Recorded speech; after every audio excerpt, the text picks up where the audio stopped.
দেশের শাকসবজি, ফলমূল ও চিংড়ি রপ্তানি কমার অন্যতম কারণ পণ্যের আন্তর্জাতিক পরিবহন ব্যয়, বলছেন সাপ্লাই চেইন বিশেষজ্ঞরা। সমাধানে দেশীয় বিমানগুলোতে পরিবহন ব্যয় নির্ধারণ ও কোটা রাখার পরামর্শ দিলেন তারা। কৃষিমন্ত্রী জানান, পচনশীল পণ্য রপ্তানির পরিবহন খরচ কমাতে কাজ করছে সরকার। ফয়জুল সিদ্দিকীর রিপোর্ট।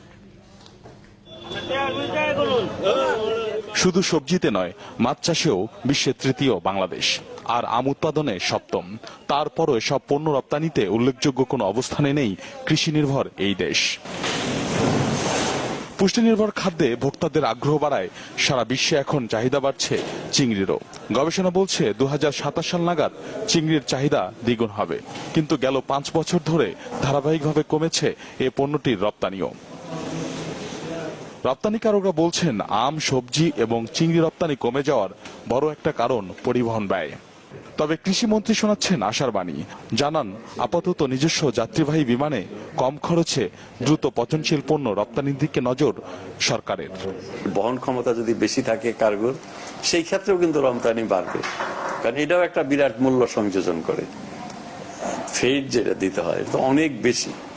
কাজে যদি আমাদের বিমান অনেক সময় খালি যায় বা নানান কারণে ভালোই পায় না, সেই ক্ষেত্রে দুইটা দিকও, বিমানও লাভবান হবে, আবার যারা রপ্তানিকারক তারাও লাভবান হবে। তবে সাপ্লাই চেইন বিশেষজ্ঞরা বলছেন, পচনশীল পণ্যের জন্য শুধু শীতাতপ কার্গো বিমান কিনলে হবে না, খরচ কমাতে দেশের অন্যান্য আন্তর্জাতিক বিমানবন্দরগুলোকেও ব্যবহার করতে হবে সরাসরি রপ্তানির জন্য। নেক্সট এক্সপোর্ট ফ্রন্টিয়ার আমাদের এগ্রিকালচারাল প্রোডাক্ট, সেখানে যদি আমাদের কার্গো বিমান না থাকে তাহলে আমরা এই ক্ষেত্রে কন্ট্রিবিউশন করতে পারবো না। এবং এই এগ্রিকালচারাল প্রোডাক্টের এক্সপোর্ট ভলিউম আমরা আশা করতেছি যে 1.5 বিলিয়ন হবে। এই বিশেষজ্ঞের দাবি, মংলার নতুন বিমানবন্দরে বড় কার্গো বিমান নামার সুযোগ না রাখায় রপ্তানির পরিবহন ব্যয় বাড়বে। এছাড়া শাহজালাল বিমানবন্দরে যে কার্গো ভিলেজ করা হচ্ছে তাও অপরিকল্পিত।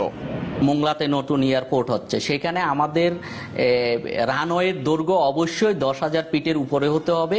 আর ঢাকা এয়ারপোর্টে যে 41,000 স্কোয়ার মিটারের আমাদের কার্গো ফ্যাসিলিটিস রাখা হয়েছে, এটাকে আরো এক্সটেন্ডেড করতে হবে, আদারওয়াইজ আমরা পুরো লোড নিতে পারবো না।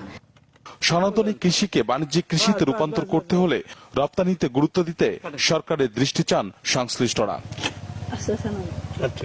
ফয়জুল সিদ্দিকী, চ্যানেল 24, ঢাকা।